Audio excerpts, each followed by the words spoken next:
Paano nga ba maging masaya? Kagustuhan ng pagiging masaya. Maaari mong piliing maging masaya ka.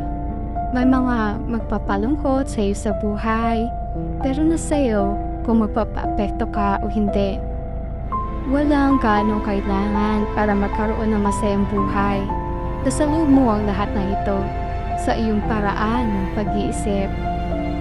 Friends, payo ko sa iyo. Piliin mo lagi ang maging masaya kahit ikaw na lang mag-isa. Piliin mo maging masaya. Huwag mong intindihin ang sasabihin ng iba. Piliin mo maging masaya ka sa kabila ng mga problema at magpakatatag ka. Piliin mo maging maganda, mabuti at masaya ka sa loob mo sa kabila ng pangit, masama at malungkot na pangyayari sa labas ng buhay mo. Piliin mo maging masaya. Huwag mo hayaang masira ang araw mo dahilan sa mga walang kwentang bagay. Lagi mong isipin na ikaw may kontrol sa iyong buhay. Kaya piliin mo maging masaya at laging positibo. Ngumiti ka lang, masarap mabuhay. At friends, tandaan mo, ang pinakasusi upang maging masaya ay gawin mo sentro sa buhay mo ang Diyos. Lagi kang magdasal at tumawag sa Kanya.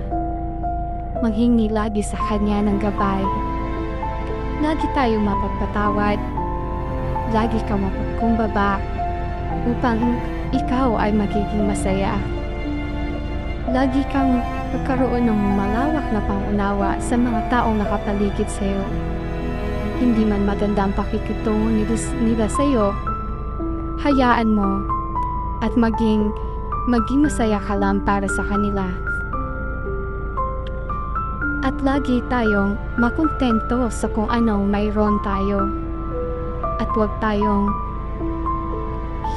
maghanap pa ng mas hihigit pa na kung alam lang naman natin na imposible.